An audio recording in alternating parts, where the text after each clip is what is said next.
E aí, pessoal, vamos mergulhar direto nesta nossa análise de hoje e explorar um dos maiores feitos da humanidade. Acredite se quiser, aprender a ler e escrever não é apenas uma simples questão escolar. É, na verdade, uma jornada épica de construção cognitiva que reflete literalmente milhares de anos da nossa história.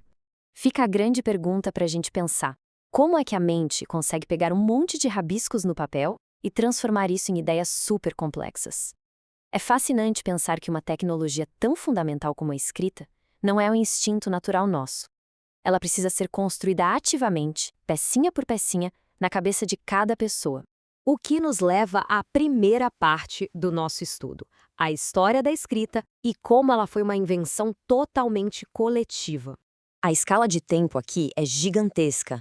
Pensa só, a jornada começa cerca de 10 mil anos atrás, com nossos ancestrais fazendo desenhos em cavernas, tipo aqueles registros incríveis em São Raimundo Nonato, lá no Piauí.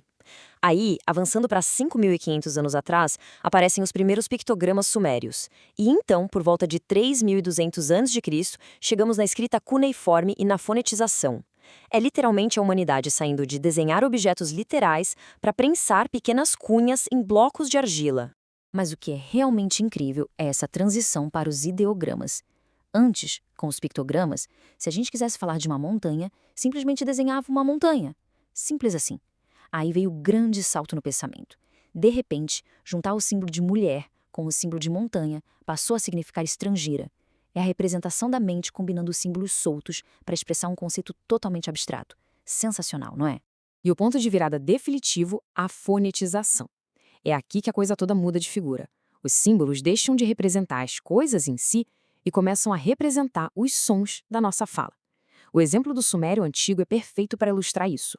A palavra ti significava flecha, mas tinha exatamente o mesmo som da palavra vida. Alguém teve a sacada genial de usar o símbolo da flecha para escrever vida, só por causa do som. A partir daí, o código humano mudou para sempre. Agora vamos para o número 2. O impacto no pensamento e como adquirir essa tecnologia gerou uma verdadeira revolução cognitiva.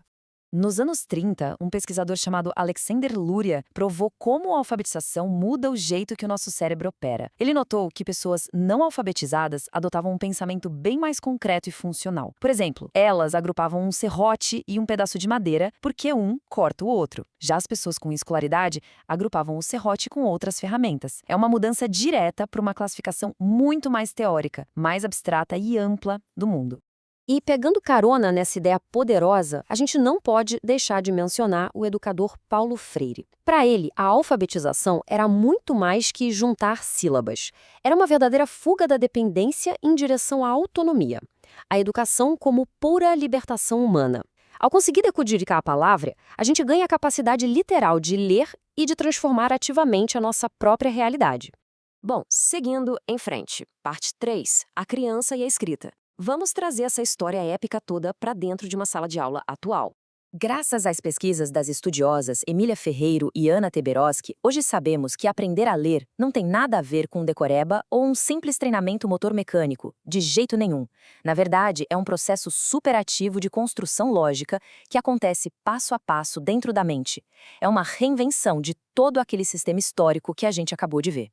O que nos traz a um dos maiores paradoxos do início da alfabetização. Imagina só, por que alguém usaria um monte de letras para escrever elefante, mas só 2 ou 3 letrinhas para formiga?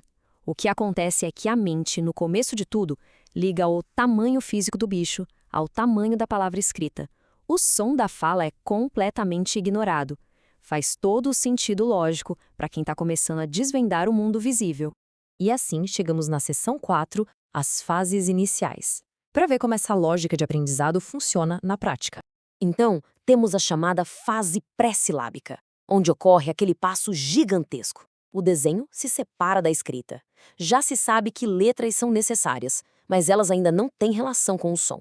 E o mais legal é que a mente cria umas regras próprias bem engrenadas, tipo, eu preciso de pelo menos 3 ou 4 letras para a palavra existir, e eu preciso variar os caracteres. É tudo muito estruturado, mesmo que arbitrário. Aí vem a evolução para a fase silábica, que é um salto imenso. A mente deduz que a fala tem pedaços e decide colocar uma letra para cada sílaba. Às vezes, é testando com letras totalmente aleatórias, Mas às vezes ocorre um encaixe perfeito com valor sonoro, como usar um S e um P para escrever as duas sílabas de sa, pô. É a mente começando a quebrar as sílabas perfeitamente. E aqui a gente entra num conceito vital, o erro construtivo. Nós precisamos parar de ver os erros de ortografia nesse estágio inicial como falhas. Não são. Esses errinhos são hipóteses lógicas, altamente inteligentes e totalmente necessárias para o cérebro crescer e compreender as regras desse sistema de símbolos.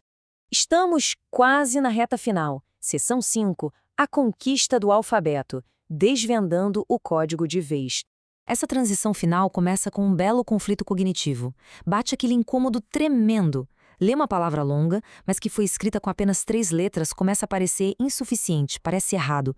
Isso empurra a mente para a fase silábico-alfabética, que é uma grande mistura de sílabas e fonemas até o momento do estalo final. A fase alfabética é quando fica claro que cada som individual da fala precisa ter a sua respectiva letra.